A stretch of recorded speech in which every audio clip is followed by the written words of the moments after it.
Ayun po mga kadyano, napakalakas na ng ulan. Bagyong Opong, ayan. Walang masyadong hangin ngayon, puro ulan. Marami siyang ulan na nadala. Kawawa yung palay ni Kuya Brian. May mga ibon na, mga tagak. Basang-basa na siguro yung iba, ilalim niyan.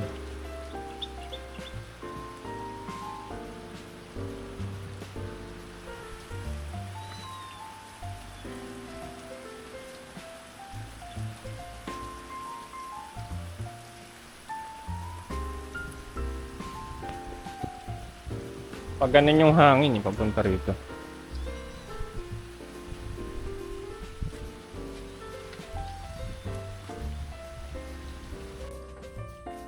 Sobra-sobra pala binili yung alambre.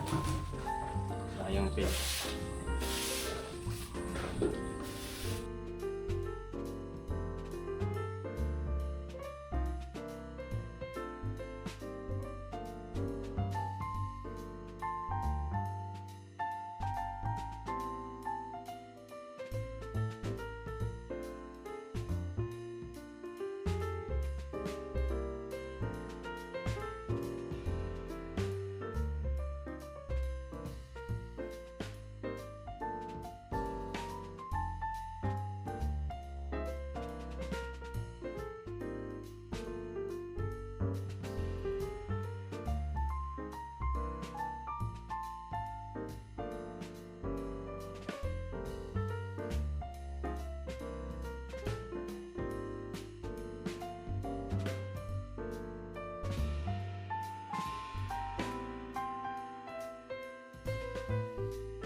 Ayan, sobrang linis na niya uli mga kadyano. Tada! Shala, diba?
Kawawa, mutya.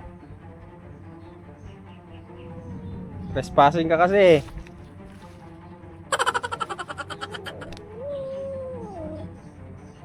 Masubukan ng tapang mo, mutya.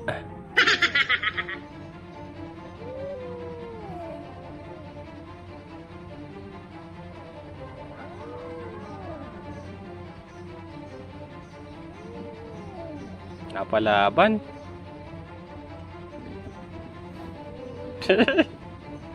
Loko-loko.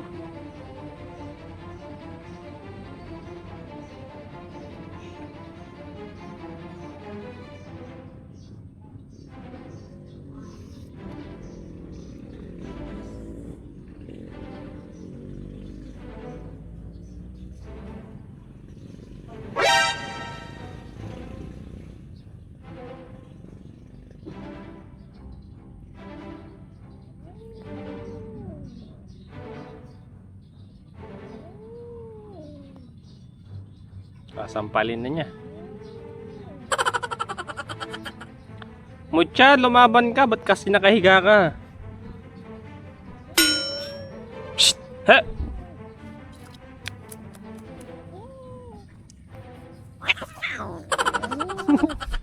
Mucha, alis na. Psst! He! Palaway din pala yung mga babaeng pusa. Ay, maaraw na ulit. Oh. Ginagawa mo, Tito Cesar? Saka magbilag kahit murang palay. Magkano ba palay ngayon? 7 na lang. Ha? Buti pa yung ng manok, 10. Kaya nga eh. Magbenta na lang tayo itlog. Convert na lang natin yung palayan mo sa poultry. Pwede rin. Malayo naman sa akon eh. Kabahayan. Pwede yun. Tarak ko na lang, 14 kilo.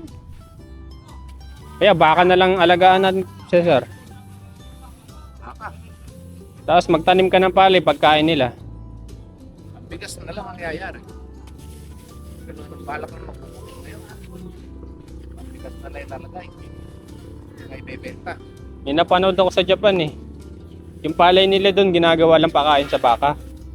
Kasi mas mahal yung karne ng baka. Magkano ba isang baka ngayon? Ito?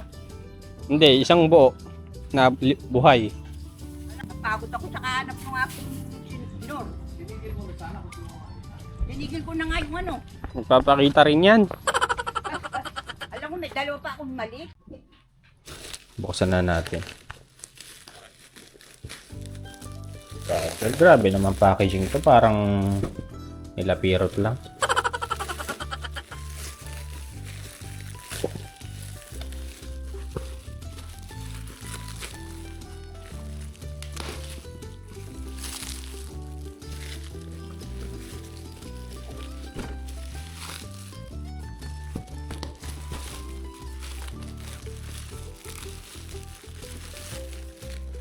Lapirot ng box.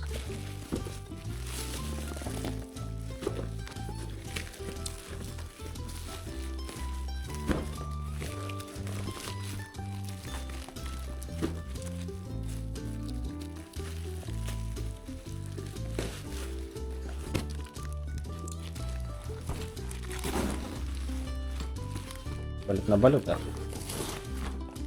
Kasi yung kanya parang nabasa siguro. Same na naman yata yun doon sa isa. Ay mga kadyan, gray, metallic gray yung binili ko. Kasi yung itim, kasi masyadong makon yung itim eh, nag-i-stain. Kaya ito binili ko. Ayan. Tingnan natin kung uubra. Nabili ko ng 900 pesos, ayan.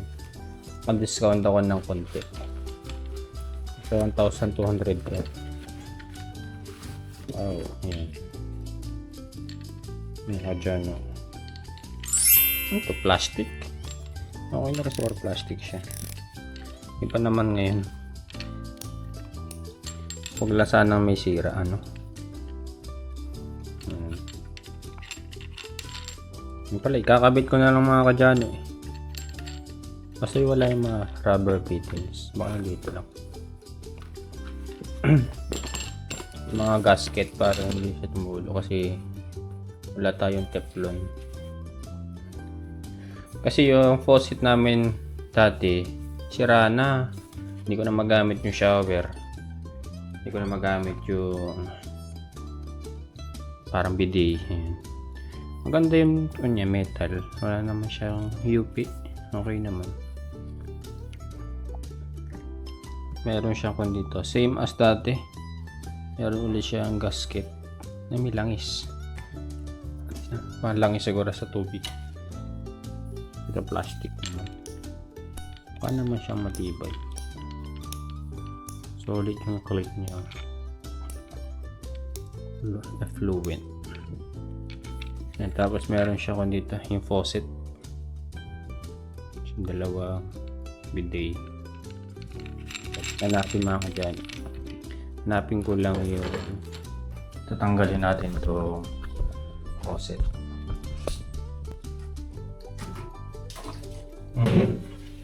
Yan ako na. Hindi ko na magagamit siya. Mahuno ka. Ay, iba yung natanggal.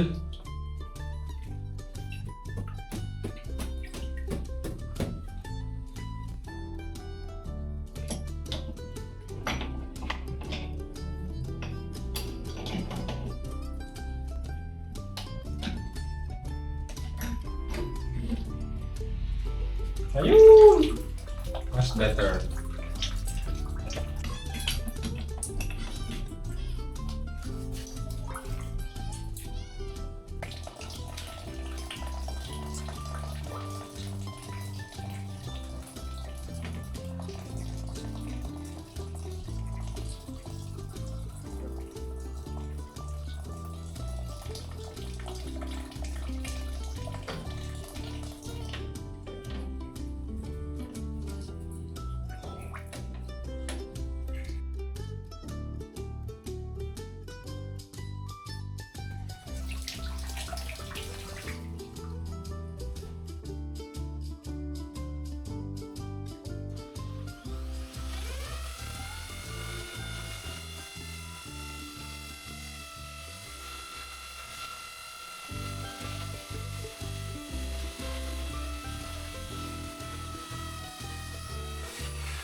Akas ah.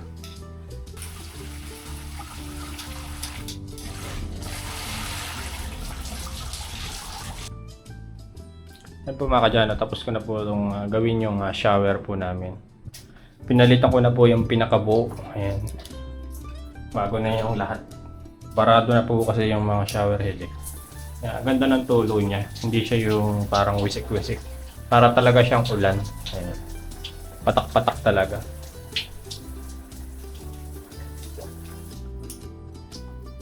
Medyo mahina yung tubig. Hindi ka mabibigla sa tubig, dahan-dahan niyang binibigay yung supply. Ayan. Ang smooth ko.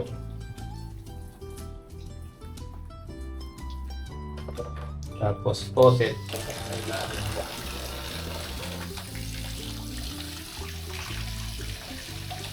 Ito, yung sa may heater ko. Itong sa heater naman. Ayan. Pansamantala, nalagyan ko muna ng takip kasi tutulo eh.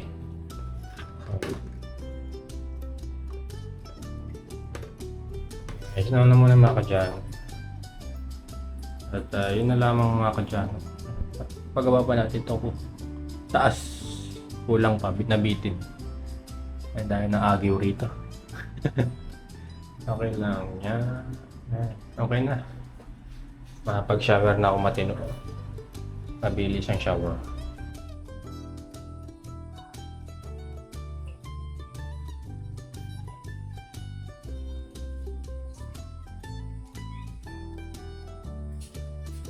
Nalitan natin. Pero maganda. Bago na yung posit natin mga kadyano ngayon. Yun na lamang po mga kadyano. Maraming salamat po sa panonood. And bukas naman po ulit. Bye bye!